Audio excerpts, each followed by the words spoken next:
Party જે કાંઈ નિર્ણય કરે, કોઈ પણ સિનિયર આગેવાનને ચૂંટણી લડાવે તો એને ખભે બેસવાની પણ મારી તૈયારી છે. અહીંથી કોણ ધારાસભ્ય બને એ મહત્વનું નથી, પણ ભાજપનો ધારાસભ્ય બને એ મહત્વનું છે. કોઈ પણ ઉમેદવાર ભારતીય જનતા પાર્ટીનું કમળ લઈને આવશે અને બધા કાર્યકરોએ નક્કી કર્યું છે લીડથી જીતાડશે. વિસાવદર 87 ની જે ચૂંટણી છે એ જાહેર થઈ ચૂકી છે. 19મી જૂને ચૂંટણી છે અને 23મી જૂનેના પરિણામો ઘોષિત થવાના છે. એવા સંજોગોમાં બીજેપી અને કોંગ્રેસ છે એ હજી ઉમેદવારોની શોધ કરી રહી છે.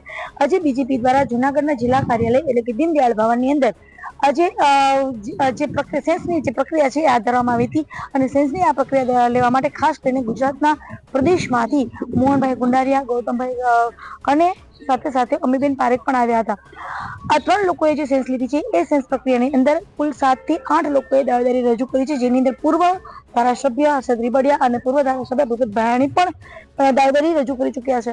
અને એ લોકોનું જે સેન્સ પ્રક્રિયા દરમિયાન જે લોકોએ દાવેદારી કરી છે એમાં મોટાભાગના લોકો છે એ હર્ષદ રીબડિયા અને ભૂપત ભાયાણીના સમર્થકો પણ છે. અને સાથે કિરીટ પટેલ કે જૂનાગઢ જિલ્લા પ્રમુખ છે એમણે પણ દાવેદારી રજૂ કરી છે.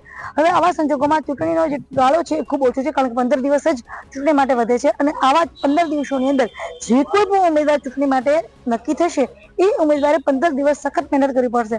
કારણ કે બીજેપી છે એ 30-31 તારીખે ઉમેદવારોનું જે નામ છે એ ઘોષિત કરી શકે છે અને કોંગ્રેસ છે એ પણ 30-31 તારીખે નામ ઘોષિત કરશે. તો આવા સંજોગોમાં વિસાવદરની જે ચૂંટણી છે એની અંદર બીજેપી, કોંગ્રેસ અને આમ આદમી પાર્ટી વચ્ચે જે ત્રિપક્ષીય જંગ છે એ ખરેખર જોવાનો રહેશે. કારણ કે વિસાવદર છે એ ગુજરાતના રાજકારણનું એક હબ કહેવાય છે. અહીંથી જે રાજકારણ શરૂ થાય છે એ ખૂબ લાંબા ગાળાનું હોય છે. પરંતુ સાથે સાથે એક વાત એ પણ કહેવી રહી કે અત્યારે જે ચૂંટણી છે એ માત્ર 1 વર્ષની છે, કારણ કે 2027ની અંદર ફરી પાછા ગુજરાતના વિધાનસભાના ચુનાવ આવશે અને આ ચૂંટણી દરમિયાન ફરીથી વિધાનસભાની ચૂંટણી થશે. એટલે જે કોઈ ધારાસભ્ય નક્કી થશે એ માત્ર ને માત્ર 1 થી 1.5 વર્ષ માટે જ હશે અને એ ઉમેદવાર હવે વિસાવદરની જનતા નક્કી કરશે કે અમારા નેતા કોણ. ભારતીય જનતા પાર્ટીના પ્રદેશથી નિમણૂક થયેલા નિરીક્ષકો મોહનભાઈ કુંડારિયાની આગેવાનીમાં અહીં આવેલા હતા. અમારા વિસ્તારની સ્થિતિ, કાર્યકર્તાઓનું મંતવ્ય અને ચૂંટણી જીતવા માટેના જે પરિસ્થિતિ છે એ બધું જોવા, જાણવા અને સાંભળવા માટે આજે નિરીક્ષકોની ટીમ જૂનાગઢ જિલ્લા ભાજપ કાર્યાલય ખાતે આવેલ છે. તો અમારા વિસ્તારના તમામ આગેવાનો, સિનિયર આગેવાનો અહીં આવેલ હતા અને ઘણા બધા આગેવાનોએ દાવેદારી પણ કરી છે. મેં પણ મારી દાવેદારી કરી છે. જોકે મેં તો રાજીનામું આપેલું હતું. તો પાર્ટી બધું સારો નિર્ણય કરશે એવી આશા અને અપેક્ષા રાખું છું. સાથે સાથે પાર્ટી જે કાંઈ નિર્ણય કરે, કોઈ પણ સિનિયર આગેવાનને ચૂંટણી લડાવે તો એને ખભે બેસવાની પણ મારી તૈયારી છે. અહીંથી કોણ ધારાસભ્ય બને એ મહત્વનું નથી, પણ ભાજપનો ધારાસભ્ય બને એ મહત્વનું છે. તો ધારાસભ્ય કોઈ પણ બને, અમારા વિસ્તારનું હિત અને અમારી જનતાનું હિત એમાં સમાયેલું છે. તો અહીંથી ભારતીય જનતા પાર્ટીનો ધારાસભ્ય ચૂંટાય અને ગાંધીનગર વિધાનસભામાં બેસે. તો કોણ ધારાસભ્ય બને એના કરતા ખૂબ જ મહત્વનું ભાજપનો ધારાસભ્ય બને એ મહત્વનું છે મારી દ્રષ્ટિએ. વિસાવદર 87 વિસાવદર વિધાનસભાના ઇલેક્શન જાહેર થયા પછી પાર્ટીના કાર્યક્રમ મુજબ આજે નિરીક્ષકો અહીંયા છે એટલે આવ્યા છે. એટલે આજે મેં પણ મારો ઉમેદવાર તરીકેનો દાવો નોંધાવ્યો. જે ભૂપતભાઈ હોય, તમારું નામ દિલીપભાઈ, બધાને શું કહે છે કે રાજકીય અંદર ખેંચતાણ છે, શું રહેશે? જો અંદર કોઈ ખેંચતાણ ક્યાંય નથી.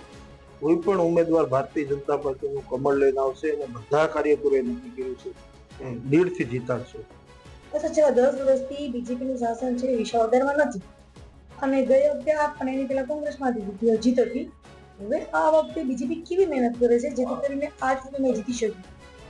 જો અમે છેલ્લા 2-3 વર્ષથી તો અમે લાગેલા છેવાડાના ગરીબ માણસ સુધી અમે પહોંચીએ છીએ.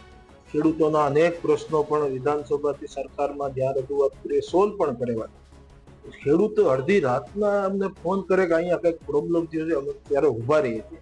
અમારો વિસ્તાર છે અમે ખૂબ જાણીએ છીએ કે છેવાડાનો ગરીબ માણસ, ખેડૂત, નાના વેપારી છે અને તમામ કામમાં અમે ભારતીય જનતા પાર્ટીના આગેવાન તરીકે ઊભા રહ્યા છે. એટલે 100% વિશ્વાસ છે કે તમામ મતદારો આ વખતે અમારી સાથે રહેશે.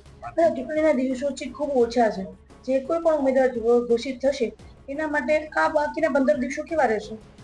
આમાં સમય ઓછો છે 100%, પણ અમે કોઈ પહોંચી અમારા કાર્યકરોની ફોજ એવડી છે. આખી કાર્યકરોની તમામ આગેવાનો સાથે મળીને તમામ ગામડાઓમાં પ્રવાસમાં કે જે કાંઈ કરવું પડશે કાર્યકરો ત્યાં છે એમાં. ભાર્ગવી જોશી, ગુજરાત તક, જુનાગઢ.